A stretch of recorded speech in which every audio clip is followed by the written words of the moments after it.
Hey folks, we're back on the Dev Twitch stream. My name is Nick. I forgot to shave today. Taylor. I am a lead software engineer at Forum. Forum is the software that powers Dev, and this is Captain Lou Albano. Nice. I'm Christina. I'm the open source community manager at Forum. And today we have Maggie Appleton with us, who we're very excited to talk to you. Maggie, would you like to tell people who you are?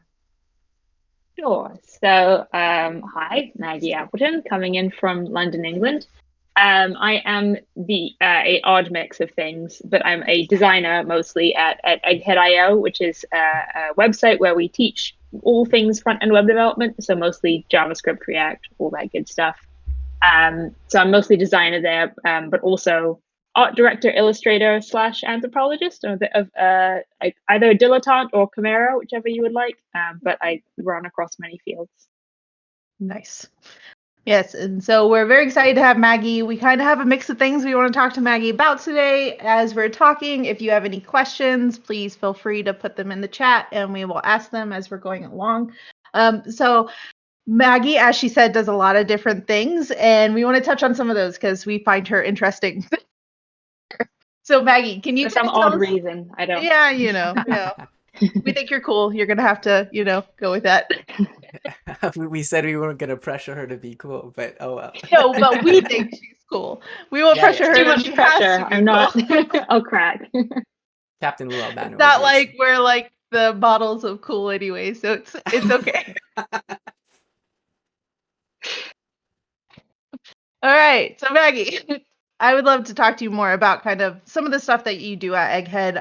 I've done a few little things at Egghead for courses. I know some about it, but other people don't. Maybe tell us what your role at Egghead is. What are some of the things you do? And then we can maybe get into the illustrations and all that fun stuff as well. Sure. Sure. So I'll say I joined Egghead 5 years ago. Actually, I just had my 5-year anniversary on like April 1st. I'm just over it.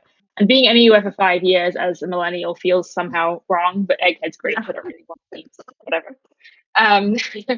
So I'm in a bit of a different role than when I started. So I started just as the illustrator. I've made almost all the graphics on the site. So anytime we release a course, it gets this big shiny, what we call a course illustration, but it's like a logo with a bit more detail to it. So I did those for the first 3 or 4 years, and then started hiring other illustrators to help make them too, just because there's a lot of courses, and I'm one small person, and I wanted to kind of explore other things too. So I started bringing on some help. So I have like a wonderful little team of freelancers who I'll assign illustrations to, who also make some of them in recent years. So it's not just me making them, there's lots of really wonderful people helping contribute to those. Okay.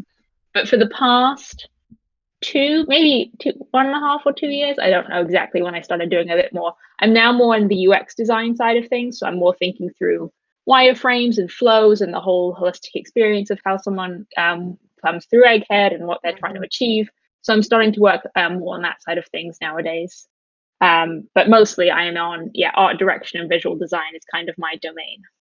Nice. And Egghead had a recent big revamp, right? Did you do a lot with that as far as the user flow and everything with it? So I did link the site for anyone on here who doesn't know what Egghead is, but recently they had a big revamp of their website. Yeah. It's still, I'll say it's still in process, but we, when the site had originally been built, it was this Ruby on Rails app, which still the backend still is, which worked great for a while, but was a little bit rough around the edges. And we got to that point with code debt where we were like, oh, what if we just start fresh? We got into that stage. So we rebuilt it. I say I wasn't personally part of the rebuild that much. I was part of design, but I was not in the, guts of everything, writing up the new code. But we rebuilt it in Next.js, I think in November, and it's still very much sort of in flight. We're like editing it as it's already out and live, so it's not perfect, but we're slowly fixing up all the rough bits. Yeah, I remember. I think I caught I can't remember if it was one of because Egghead has a podcast as well, and I can't remember. Maybe it was there or it was another podcast, but there was an interview with Joel Hooks, who's he's the co-founder, right? Like him and John Lindquist. Am I saying that right? Yeah. They're the ones that founded it, right? Yeah. Yeah. Yeah, and he was talking about the Next.js and just just the whole revamp, and I've noticed the site appears to be a little more snappy too. Like it's a lot quicker. Uh, I Yeah. don't know if that's just because it's new tech or if it's also just maybe better architected now too. Because I know like because I've listened to a bunch of podcasts with Joel on it, and he kind of talks about, I think in the early days didn't really know what he was doing to some degree in the tech stack, but just getting it out there, because obviously I mean, at least in my mind, Egghead does pretty well. Like I've had a subscription for like I think 4 or 5 years now, and I know many folks in web dev do. So it's yeah. Yeah, it got faster because the old Ruby on Rails app was maybe not the best architecture ever. I mean, Joel was incredible for doing what we call JFDIing things, so just effing do it. Yeah. And so he built the original site that way with not tons of Ruby experience, which was great to get it up and running. But 5 years on, we were really like feeling, the strain of that. And now it's really wonderful to have it in Next.js because I call myself just like a hobbyist developer. I'm not great, but I can write React and I can like get in and do front end stuff when I need to. And I can go PR things in, and like I'm kind of hopeless with code structure. But yeah, exactly. I like playing with pretty visual front end stuff, but I'm not gonna like get into the Postgres database or anything. Yeah, no, for sure. I'm curious, how did you get involved with Egghead initially? Like, I mean, aside from obviously you applied to a job or you spoke to them, but like just what was like the whole, you know, uh, yeah, how did you become a part of the team, I guess, and kind of where you got to where you are now? Sure. It's funny that I'd never actually applied for a job in my professional life, which is odd, but it's only just because I think I've ended up in things that are weird and maybe aren't. They don't have job descriptions usually. They just like are invented. I don't know. But the way I got hired with Egghead was, well, I was working for a creative agency doing like web design stuff and app design, like that sort of UI design stuff. Okay. And on the side, on nights and weekends, I was learning JavaScript for fun. Like I had learned HTML and CSS at like 12 or 13, just like building Neopet sites, honestly, and MySpace customization sort of thing, the way almost every millennial gets into development. And, knew it throughout high school and college and played and stuff, but never really took it seriously as a career. And then wanted to learn JavaScript because I had never gotten into that. And then at the time, I was definitely like fully on being an illustrator. I was really set on that. So I was putting work on Dribble, which is like a portfolio site for designers. And I was putting stuff up like a couple times a week. And I started making JavaScript themed illustrations just because I was learning JavaScript concepts Okay. and putting them up a lot. And then Egghead was looking for someone to make illustration work because I think the site had been up for maybe 2 years at that point, maybe a year and a half. They have the most horrendous like stock photography on all the courses, which is like the ugliest things ever. Which is, they'll be fine with me saying that it was not pretty. And they were like, okay, we know this looks bad. Like we need a solution. We should just get an illustrator to come on and do this. And because I was making that kind of work anyway, they found my stuff and said, hey, would you come on and help us make some course illustrations? And I think I contracted for 4 or 5 months and then came on full time. And have been with them ever since. And then just kind of, I mean, it's a great company where they kind of, you can do whatever you want. We're a very small team and it's very self-directed work. So whenever I've wanted to evolve the role and say, okay, I want to art direct a bit more now and do less direct illustration myself, or I want to get into more UX design, we have a lot of freedom to just sort of adjust the role as we like. Oh, that's Yeah, great. and as far as I know, with the kind of both the founders there, that's kind of how they work with like how they hire everyone on, right? It's kind of like they see something or they have these conversations with people or they see someone on Twitter and they're like, hey, do you want to do this kind of thing? And that's kind of also how they get teachers as well. Yeah, exactly. We always say like we always hire contractors before we hire anyone full time. Yeah. And it's very much just finding people who are already doing the work we need done. So we've never really like listed a job and hired someone that way. It's always word of mouth, or we just see someone who's literally already making the kind of work we need and we just approach them. Yeah. Okay. Awesome. All right. Well, let's switch into a little out of Egghead a little. I don't, but we can come back to Egghead and just kind of talk about in general because I mean, Egghead's not the only place you work on illustrations. You've done some stuff for like just JavaScript with Dan Abramoff, right? Correct. And there's other things you've done stuff with. Can you kind of just talk about like how do you come up? We were talking. Nick and I were talking about this. We're like, we just a process like with this. Like I feel like you do a great job of like breaking down things with your illustrations. And I just kind of wonder your process a little around that. Yeah. Sure. Yeah, so I suppose I do a wide range of illustration work. Yeah, some collaborations with people, some just like side contract work, and a lot of it I think is just things I want to draw and make, which I'm probably have been on more recently. And just so that illustration ends up for me, it's just a method of communication in the same way writing is. Like I very see it as parallel to writing. So less about, the shiny thing at the end and much more about visual language as a form of communication. So I've gotten really into what I call visual essays, which is just like half writing and half visuals, where you kind of go between the two, explaining complex concepts, but with diagrams and metaphors and illustrations throughout text. Okay. So I think I do end up doing a lot of that on my website to like explain technical topics or to flesh out essays of opinions and thoughts I have. So I end up doing that style a lot. In terms of process, I suppose it's similar to the way you would write a blog post or an essay where you you have an opinion and I do drafts. And in terms of the literal material of it, I'll sketch on little post-it notes with pencil is always kind of my first pass for anything that's like a long form illustrated essay. Very, very rough, simple ideas where you can just like throw 1,000 of them away as you're going. Okay. And once I kind of have the shape of the illustrated story out, I'll go to I have an iPad and I'll rough sketch on Procreate because that's really nice and quick. Or I also have here like a large monitor that is a touch a Cintiq, so you can draw on the screen, and I'll draw straight into Photoshop. It's pretty fun. So between that and the iPad, those two are kind of interchangeable. There's not much difference between them, except Photoshop is a bit more powerful. But I can use those two interchangeably, so I'll just pass files back and forth depending on if I'm at my workstation or I want to go like sit on the couch with my iPad. And then I do layers of roughs in there. So you'll kind of do like a rough sketch, and then you'll do a layer over the top and you refine it, and a layer over the top and you refine it. So it definitely gets built up all at once. I definitely do not sit down and like draw the final line work like on the first. That's not what happens. Yeah. Yeah. Do you have a question, Nick? I was about to ask for something. But you go. Yeah, for it. I guess I guess it's somewhat related to Egghead, but so like all the courses like just JavaScript.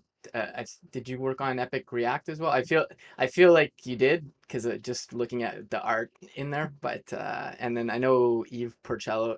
I think I'm saying it right. Porcello has her GraphQL course, and there's like like all those basically all those course tracks. That's something new that came out of Egghead, and that's like because like there's for folks not familiar with the platform, it's typically like there are courses, but it's like videos but you can check out any course, and these are like dedicated courses. So is there anything different about working on that style of project versus say like just art within the I guess I don't know if normal's the right word, but like the typical Egghead track where folks can just upload their content to the content creators? Yeah. We have an odd system at Egghead, or maybe not odd, but what we did recently was we had started doing what we cheekily called West Boss as a Service websites. Right? So it's sort of like there's lots of people who want to be West Boss. West Boss is incredibly impressive, and I don't know how that guy just like makes so much stuff, so many standalone courses that are so great. I know he has a team that works with him. But we're helping other people be like West Boss, like make independent courses on their own site under their own brand with their own unique visual style to it. So we help people do that alongside, sort of like we have Egghead, and then we have all these what we call partner projects, which are West Boss as a service. Okay. So that's like if you've seen Testing JavaScript by Kent C. Dodds, that's one of them. Epic React by Kent C. Dodds. yeah, Eve Porcello has GraphQL Workshop coming out. Just JavaScript with Dan is one of these as well. What other ones have we had? I forget what else is coming out. Technical interviews with yeah, okay, I was gonna say with Emma. Yeah, okay. Sorry, it's hard to keep track of them all. There's a couple. Yeah. And there's more coming out this year. So with those ones, I usually do the art direction on those. So I'm not always the direct illustrator. I'll usually look at the project and figure out what kind of tone we want to set, what kind of style would fit with it, and then find illustrators to work on it and then help them develop visuals. And I play the role of translator a lot, because often illustrators have no clue what GraphQL is and they have no clue what React is, right? And like, why would they? So then if we're having to make a set of illustrations that have to communicate ideas about React, like state management or React hooks, I'm kind of the one that will do the brainstorming of what the thing should be of. So I think of it as the visual metaphor, right? So you say, okay, React hooks are like a thing that hooks into stuff. So you could do a hook, but you could also do something that attaches to lots of parts of a program, or like state management, showing something that changes state over time.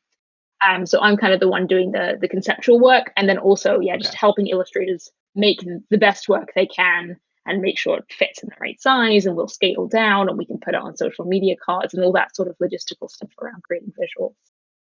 Okay. I think that's a really cool, just hearing that you say that it's a nice, like, really blend of, like, so you had this technical background, you had stuff that you played around with, you said, you're kind of a hobby coder, but still it's like it's worked really well for where you're at, and like where you're at with Egghead, because you're able to expound on these things for other people who are just like, yeah, I want to do this illustration for you, but I have no idea what React is. What's a React hook? So I think that's a really a neat side that you kind of get to marry these two little things together and help people and support them.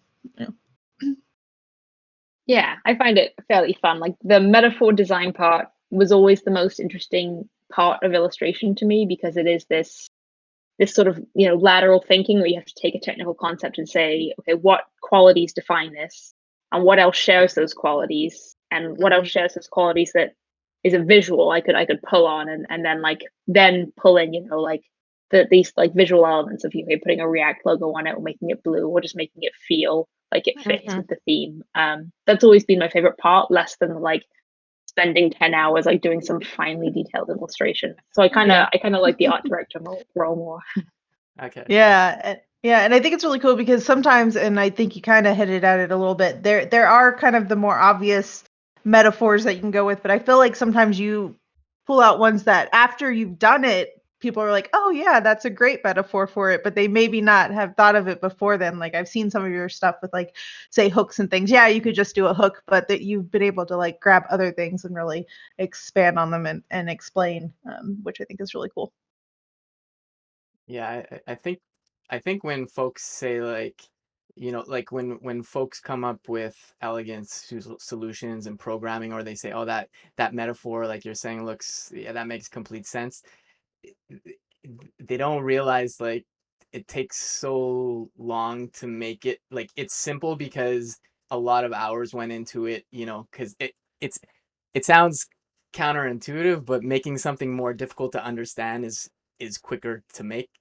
Like, or making, or like programming more complex, just because, and I don't know, I always equate it to, like, I snowboard in the winter, so I have a toolie box on my car, and I always think about, like, okay, well, a ski box, it doesn't seem that complicated, but toolie always, everything that I've ever owned that's been toolie it's more expensive, but it's a great product. Like, I can open it on the left side, but the way they have this mechanism in place that you can open it on either side, whereas, like, thinking of, like, I don't know, a cheaper solution would have just been it opens on one side and maybe it costs a little less, but like going that extra mile, it's just like more usable or more presentable, and it's kind of weird side tangent, sorry. No, I mean, I think it's related because it's all just like that it's well designed, right? Like, anything that's really well designed, it looks so simple and so effortless, but someone had to really think through every manifestation of how you might use it and in what context for it to feel so, like, perfectly minimalist. Yeah, definitely. Kind of going on a lot of this, and you can touch on this as much as you want or not want. Can you kind of describe a little bit more of like where the anthropology side of like, you're an anthropologist, where does that come from? What do you feel like? Do you feel like you use that in your day-to-day work or even your own side things and stuff like that? Yeah. So I studied cultural anthropology for my bachelor's degree back Nice. in college, which was wonderfully fun. I absolutely fell in love with it. It's the best discipline. But you can imagine, right? Like I graduated and we were like, so what do we like? Do our professors? Like, what do we do with our new anthropology degree? And they're like, well, since you're already so in debt, I think you should go to graduate school and then get a PhD, and then you can become a professor because I don't know what else you would do. So at that point, I know I was like, really, this is so stereotypical. I should have seen it coming, but I that's why I ended up going into web design and development because I was like, this place appears to pay salaries in a way that anthropology graduate programs do not. So yeah, I ended up going into the web, but I've always anthropology still, something I love. I read tons of anthropology books. I keep up with all the papers. It's just sort of like a lifelong obsession instead of a career. And definitely, I feel like it ties into everything. Only that it just makes you look at everything through a cultural lens. So especially with things like coming up with visual metaphors, Mm-hmm. you're very much thinking about like, okay, what are like the signs and symbols that our culture associates with development and programming and all that kind of stuff, and how can we invert those so we're not just constantly drawing robots all the time. How can we invent new symbols that bring in different conversations into the culture, right? That it's not just like Yeah. everything's a machine cogs. Like there's lots of ways to frame programming that is not like a mechanistic approach to it. So yeah, I think it just gives me that sort of more like detached view that makes me look at it as like a cultural interpretation instead of just like, okay, this is what we always do. Okay. Yeah. Awesome.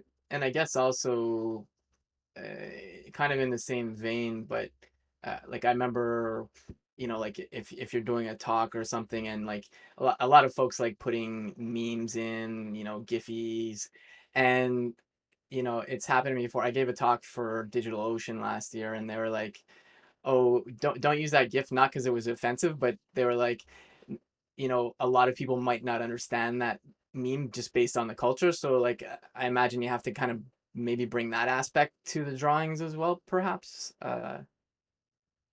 Yeah, it's definitely something I have to consider, and is also a bit of like an impossible problem in a way because anytime I come up with a metaphor, right, for some programming concept, I can only come to things with a British American understanding of the world, and I have some of like I grew up in Southeast Asia, so I have a bit of that lens, but I Yeah. can't pretend I understand like Russian cultural views of what programming and computers are, or Peruvian, or Yeah. anything like that. Like I can't pretend I have a global outlook because I don't. So I can only bring my personal experience and assumptions to something and try my best to not make it explicitly Euro American or explicitly some niche reference to like British stuff, which would be my tendency, to like make jokes about red post boxes. I sort of go, okay, maybe not the best approach. Yeah. Um, so yeah, it is kind of impossible. It helps that kind of cultures being so globalized, you do have a wealth of things to pull on that will be read the same way everywhere. But it is kind of like you can't know how someone's going to look at a piece of work and how they'll interpret it. Yeah. Do you all ever do like kind of user studies with anything that you're like creating? So I know that you kind of do the UX and as you're like creating something, do you ever like take anything out to like do show groups of people this before you put it out or anything like that at Egghead? We definitely do user interviews and showing people like prototypes. But we've never done it with illustrations only because it doesn't really fit into the flow of the work. It's sort of like they're done in a week and a half, and saying user testing might be a bit of overkill. But we definitely do it with interviewing to get rich context about people and understanding what problems they're trying to solve or what they're struggling with in their careers.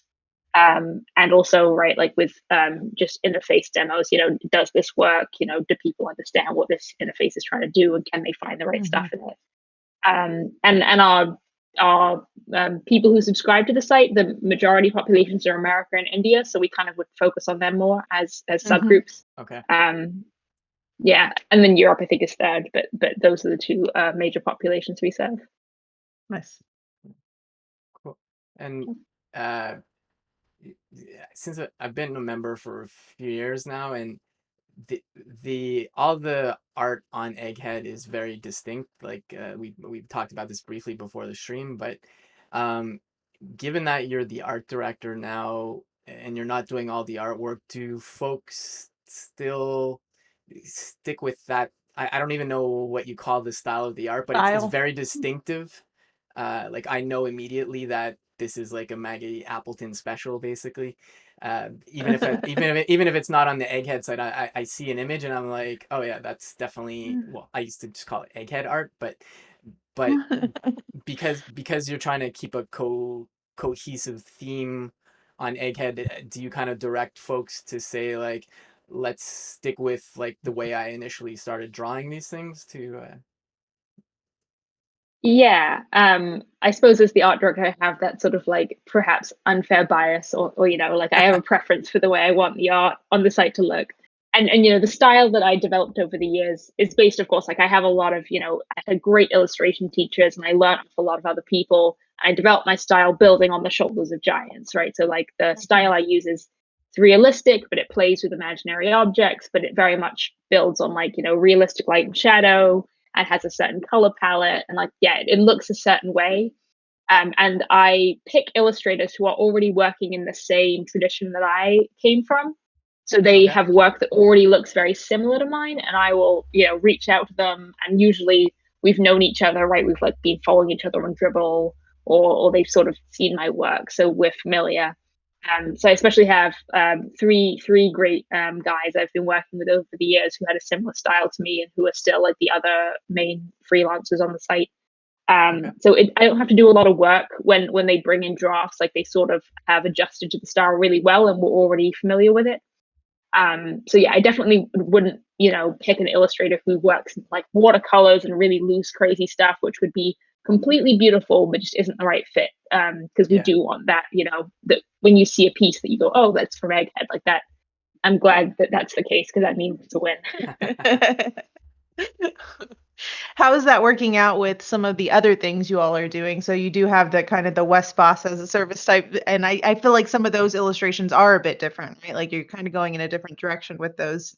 Do you feel like that's giving you more kind of like creative freedom to like branch out to other people, or do you feel like that's almost like we're having to do a whole different style? It's definitely super freeing. I've been really happy that now that we're doing these standalone brands, we can be much more free with the type of styles we approach. So like Eve Porcello's GraphQL workshop is a really great one, that it's this like really fun, like playful, grainy style. And I had the illustrator Adam Grayson, who's wonderful, who had like done work for Disney before, and it's this really great like geometric, just playful thing, which I felt fit really well with Eve's vibe. I mean, she's just like incredibly funny and just like very lighthearted, and it felt like it fit. So I love that I can now like all these illustrators whose work I just like think is gorgeous and would love to work with them, and they're not quite Egghead style, and this is wonderful that now we can put them on West Boss as a service products and give them like a space to play. So we've been playing with 3D stuff, and like I mean I'm like an art nerd obviously, so it makes me really happy to get to hire people for it. That's cool.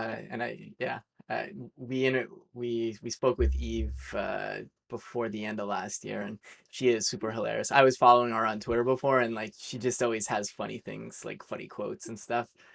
And so it's kind of nice that you can kind of potentially pair art with the creator of a course too. So that's cool. She I mean, I just have to tell the story of when I met her. It was here in London at like a React Girls conference maybe 2 years ago, and she was emceeing it. And I knew of her before from her working with Egghead, but hadn't met her in person yet. Was gonna like take her out to dinner and properly say hello. And emceeing the conference, she came on dressed as Steve Ballmer and then put on like the like I forget what song was playing, but when he was doing the developers dance, like developers, and did that whole skit, and I was just like, wow, I'm so happy that this is who I'm like gonna have dinner with. This is amazing. So I was a huge fan from that point on. Yeah. Yeah, that's gotta be the best thing when you're like, oh, I gotta go out to eat with someone today. This is gonna be, oh, never mind. This is gonna be great. We're good. This is great. And for anyone who Yeah. hasn't seen kind of what we're talking about, at dealing with, put in the GraphQL workshop.com so that you can kind of see the artwork that we're talking about. It's a bit of a different style, definitely a different style than like Egghead. And so we're kind of talking about the what they've termed the West Boss as a service, which I love, by the way. I think that's hilarious. That they do these kind of standalone things for other creators versus creators putting their stuff on Egghead. A lot of these creators have their stuff on Egghead too. You can find their stuff there as well. So just kind of keeping everyone in the loop here. I thought we could talk about something which I believe you're a big fan of, which is digital gardens. Um, I didn't get a chance to. I can't remember if it was on the Twitter Spaces or Clubhouse, but you did a. I think I just found a link from Swick's. Okay, it was on Clubhouse. He recorded it, I think. So I'm gonna drop that link in there, but Yeah. I haven't listened to it yet. But I was just curious if we could just talk a little bit about digital gardens, what it means to you, or what a lot of folks think they are. Yeah, I'm definitely a huge digital gardening fan. And I always have to give props to Joel Hooks. Definitely was the one that brought digital gardens to my attention. I think a lot of people's attention. He sort of advocated for them really early, and he's always sort Okay. of like the dark horse behind a lot of like these movements that like he like never tells anyone, but he's like sort of planting seeds in everyone else, and then they all talk about it, and he's like, yeah, did it. Yep. So the concept of digital gardening was actually a guy called Mike Caulfield came up with it in 2015, and this wonderful talk and wrote this big long essay about the garden and the stream, and it's about metaphors for how we consume information online. So the Okay. stream is like the Twitter feed, right? Like it's this chronological ordering of like always the most, recent thing is at the top and everything else is pushed down. And it doesn't like build knowledge over time. It's just engaging with, instantly what's being hit at the top of the stream. Okay. And so streams are great, right? Like quick paced conversations, you get to jump around and meet people, and it's very much like chatter. But you always need a balance. So he talks about how the garden is the counterbalance to the stream. And the garden for Mike Caulfield and what's now become this concept of digital gardening is personal information built over time and very much like a personal wiki. Okay. So essentially, it's like a personal website. So we've gotten very used to blogs, but blogs are still obsessed with chronological ordering, right? Most recent first, and everything gets buried and you like never find it again.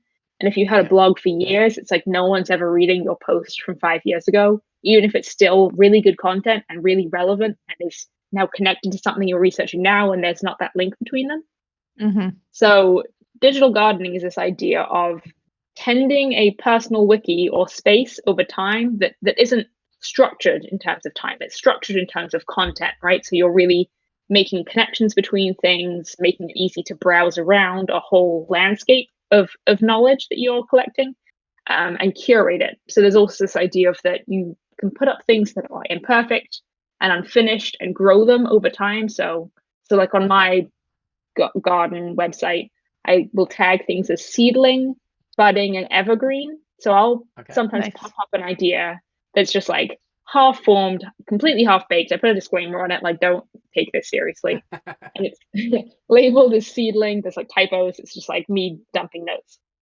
And then I'll come back to it a week later, clean it up, make it into full sentences, add a bit more. And then eventually, hopefully it becomes evergreen. I like add images. I really try to flesh it out. I try to figure out what I think about the thing.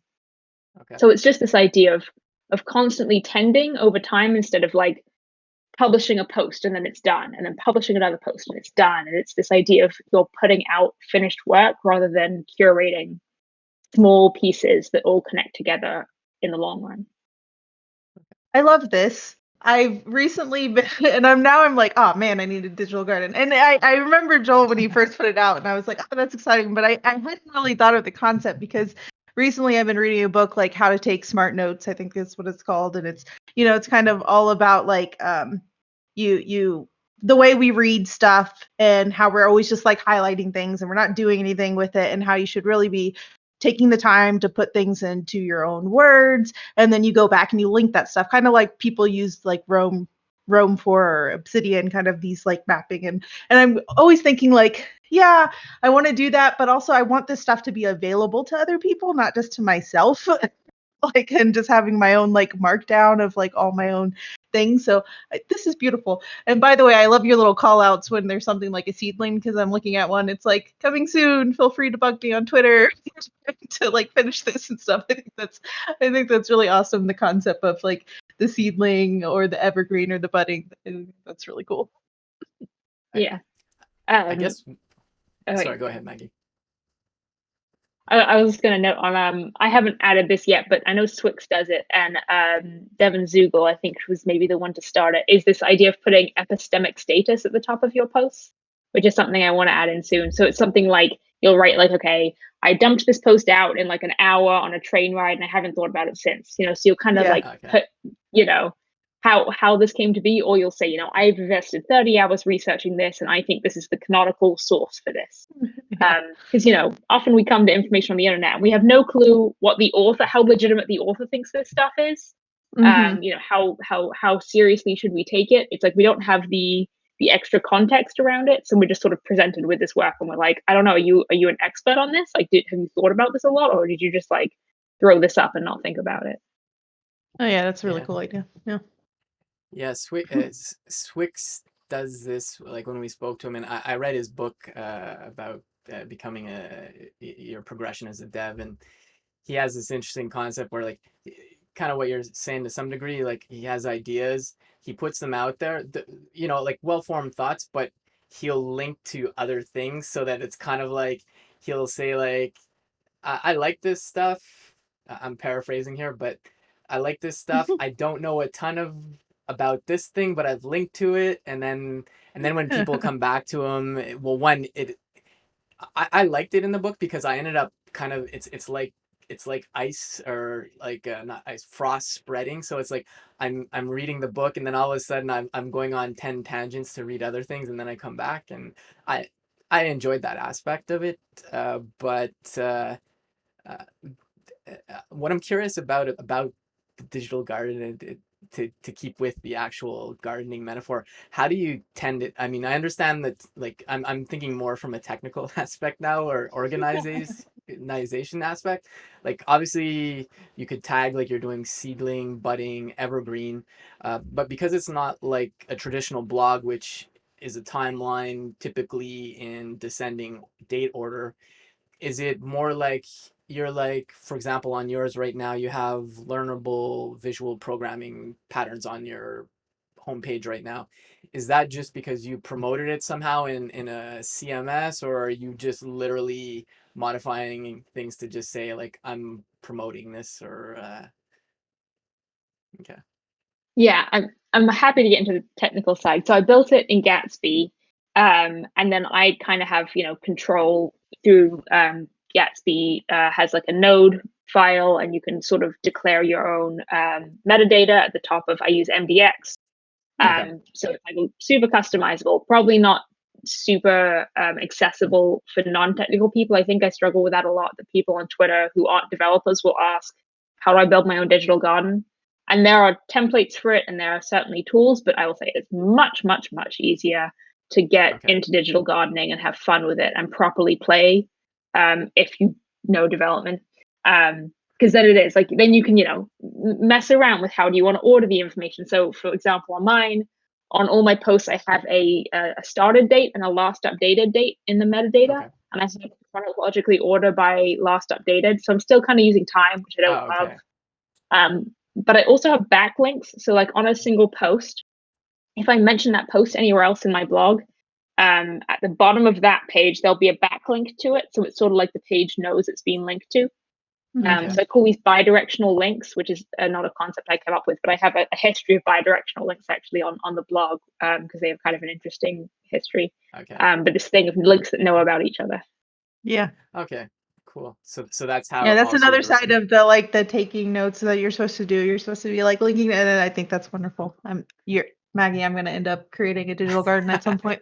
Yes, Yeah, this is my goal: is to get as many digital gardens as possible. And yeah, yeah. No, So I I definitely like might be the idea. wrong. Oh, go ahead, Nick. No, I was just saying I like the idea of just putting unfinished ideas out there, just like kind of like a brain barf, and you're like, yeah, I'll get to it when I get to it. So sorry, go ahead, Christina. So I might be wrong in this, and I might be thinking of something else. I thought when kind of digital gardens, people were first talking about them, people kind of mentioned it almost as like you also kind of link to other people's stuff as like a way of a discussion, so like you might have stuff and maybe someone else has something, and so you're it's almost like this round robin of linking to other people's. Is that something that's a part of like digital gardens, or am I just misremembering? it's definitely part of the conversation, or maybe it's like the current pain point that I actually am hoping a squadron of developers get together to help fix. And there are totally people working on this problem, but I think like any if other people are into it, it's like a problem that needs to be solved. Is we don't know how to do communal digital gardening at the moment in terms of like how do you link to someone else's content and like engage in a conversation with them that is like slow, and you're sending posts to each other in a way that's like letters, because right, we can reply to each other on Twitter, but obviously it's not the same as writing essays back and forth. And being able to link to someone else's content and like embed it in a way that like seamlessly links back to theirs, we have great solutions for that. Or like the best sort of infrastructure we have is something called web mentions. It's been around for a long time. What used to be blog pingbacks, right? So like, someone else would mention your post and it could show up on their post that someone else had linked to it at the bottom. They're very susceptible to spam, obviously, right? Like anyone could just try to link back to it in order to get like adverts for their thing that aren't relevant to the original site. So it's kind of like a fundamental infrastructure problem that I know people are working on, and it's difficult, right? It's like interoperability of like, if everyone's built a blog with a different framework or a different language or all sorts of things, how do you make those play nicely together in some standardized way across the web? But it's definitely a problem that needs to be solved, because at the moment our gardens can't really talk to each other terribly well. Yeah, no, that's definitely interesting. Yeah, there's I don't know if it's in well, before Dev2 became forum, I'm pretty sure somebody had a pull request up about web mentions, and I can't remember if it's in the platform right now or not. But I just recently saw this issue actually. Oh yeah, okay. I'm trying to Yeah, I remember think if it was opened a couple of years ago.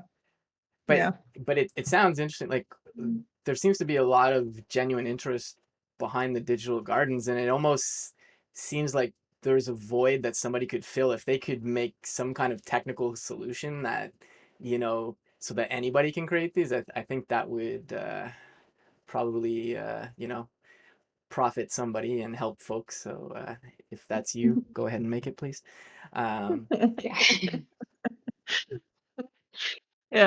I mean, I feel like there's definitely platforms that do like something of that, but not quite like I think what maybe the digital gardens are looking for. Because even like say like forum, you can link to other people's stuff on forum, you can put their posts and stuff, and you can communicate slowly that way. But it's not like your own kind of digital garden there first and someone else's. So there's definitely like that kind of stuff out there for people. But yeah, that would be interesting to see it grow. I'm glad I remember that right. That was a and I talked to Swix about it a bit about this aspect of it too, because it's sort of like, well, as a designer, I think of it as affordances, so like things we're able to do with certain platforms. So it's like the affordance of being able to reply to someone else's garden and have a conversation is one.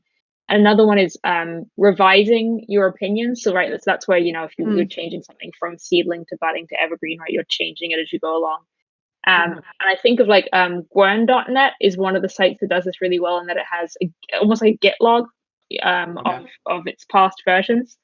My site, I don't have the technical ability to like figure out how exactly to do that on a garden where you could like look through past versions and see the iteration happening over time. But I really love that concept, because it also opens up, right, to like in our current moment, right, of like cancel culture, and it's really difficult for us to all engage online in a way where we're not offending each other or stepping on toes, or we realize we've said something wrong and need to amend it. But this thing of being able to revise your opinions and change what you've written, and apologize for past mistakes and re-explain yourself in a way that's accepted and forgiven, those sorts of affordances into digital platforms feel really important. So I think of that in the frame of digital gardening too, is how could you revise a post and still give the transparency of saying, here's what it used to look like, but I've learned and I've changed my mind, and here's what it is now. That's an affordance I don't see a lot on personal blogs or websites. Okay, Yeah, no, I think that's a great point. Yeah, that's definitely it. I think that's a nice thing about, say, something like in like, even if we think as developers and like open source and projects, you can see where people have changed stuff, right? Like they've gone through and changed stuff, and that's just code, but there's like transparency there where stuff has been changed. If there's been a mistake or something, you can see where someone's changed it. And I think that's definitely an interesting concept for us as people, because we do grow, we change, or my opinions change daily on things. So like it's definitely an interesting concept, and no solution currently for. So yeah. Yeah, and not even necessarily for apologizing, like you're saying. Like obviously folks are wrong, sometimes, but yeah, it could be just like maybe you wrote this amazing blog post 7 years ago, and the technology at the time, this approach made complete sense. So, but you come back. I mean, I guess you could technically write a new blog post, but it kind of feels like in the spirit of a digital garden to like kind of revisit that post and tend to it. I feel like you could almost do like you were talking about the Git log, like at least with like I mean, if you were deploying to somewhere like Netlify or Vercel, they have this notion of immutable deploys. So you could kind of say like, this was my thoughts back then by just pointing to the old deployment maybe, but I don't know how much that scales or how long they stay, Yeah. but yeah. But I do like that idea Yeah. of like kind of like the Git change log. It's kind of a great idea. Yeah. I mean, it could be built into platforms like, I mean, it could be a Gatsby theme or like a plugin. I mean, I'm thinking of like Jekyll or Kirby and other great, blogging platforms that could just have plugins built that make it easy to add a Git login, because it's one of those where it's just sort of like a finicky technical problem to solve. Yeah. Yeah, no, for sure. Well, touching on these, if someone wanted to kind of get started with like a digital garden, what are some of the kind of platforms you've seen people use? So you've used Gatsby. Are there other ones that you've seen other people use that maybe, we could tell people about, recommend? Yeah, I do also have a GitHub repo that's just a collection of like digital gardening resources and tools and Okay. articles and like sort of anything related to digital gardening, as well as like a list of examples of people. It's digital dash gardeners on Okay. GitHub, or digital slash dash gardening, one of those two. Okay. And so there I have a list of tools. So it is like there's Gatsby. I know there are really great Jekyll themes that people have built. I think there's some Ruby ones. I know people can do like Obsidian is one of those services that helps you build like a bi-directional link graph and then make part of it public.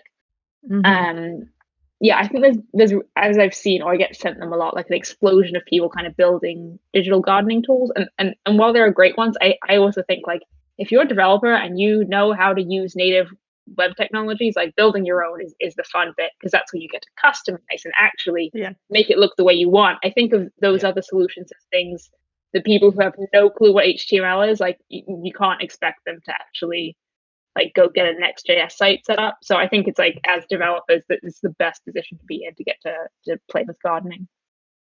Yeah. And you mentioned Rome before, and just Obsidian now. I know what these tools are. I've never used them. I feel like I don't have cool enough notes to start a second brain. A second brain's like a whole other topic. I know Joel Hooks is a fan of that too, just from stuff I've read from his blog and stuff. But I do find those tools interesting. I just feel like maybe it's just the way I take notes right now, because I know it's also a different approach to how you take notes. So I think it's maybe more that I haven't hit that mindset yet, potentially. But I know there's I was hoping to maybe get not sure if I'm saying his name correctly or not, but Yanni Yevakio. He used to work at Formidable Labs. He created there's Rome, but he created Foam, which is a second brain, which ties into VS Code. I thought it'd be interesting to talk to him about it. So if you're listening, Yanni, come say hi. But that's like a whole other huge topic. Like Foam is really cool. There's a bunch of those too. Like you can use Emacs Doom has like a whole setup that's similar to it. I can't even count all the possible like services now that sort of are Rome-esque, but this key feature of bidirectional linking is sort of the killer feature of it. But yeah, there's some really cool note-taking apps kind of in the past 2 years. Yeah, I think even Notion finally got the backlinks recently. Okay. So that was it's one of the things people were like, give us backlinks. Yeah. It's funny too, where we're talking about linking the digital gardens, like the communities, and it kind of makes me think about like the 90s and maybe early 2000s, but like GeoCities, Angel Fire, you had these web rings, so you'd be like, come join my web ring. So I mean, I feel like it's kind of in the same spirit to some degree, but yeah. I'm a big fan of that concept too, and I'm really keen. I haven't really like fleshed this idea totally out yet, but there's like a garden note I should write on this about. In England here we have these things called allotments, which are where you have like a big community garden space and you're allotted a piece of land on it. So there's there may be like 30 to 50 allotment things in a community gardening space, and the allotment ends up being very much just like a community gathering spot where everyone knows each other and has tea together every Sunday. It's like very typical. They like started in World War II as trying to convince people to grow their own vegetables. But allotments have boundaries. There's a set number of people that can be in them, and there's all the gardeners sort of in there collectively together. And this thing of web rings, I feel like that could be another metaphor that could come into digital gardening. Is you don't say, okay, I'm going to link to every single other website on the net, because that gets into like, you're going to have to curate and filter out spam, and how do you prevent abuse? And this thing of, what if you just picked, a range of people who were in your digital gardening squad, and you could all link to each other's digital gardens, but you didn't have to worry about interoperability with the whole internet. So I think there's potential in that idea. Yeah. No, it's great. Okay. I don't know if I had any other questions. Did you have any other questions, Christina? Sorry, I was laughing because my kids are like right outside my window screaming, and then I like muted myself, and then I'm like, I'm muted. Okay. It always cracks me up because we both use it's called crisp.ai, so it filters out background noise. Like I'm talking right now, but my computer, even though it's a 2019 MacBook 16-inch, it's like the fans are going like crazy right now because of all the software I have running for the stream.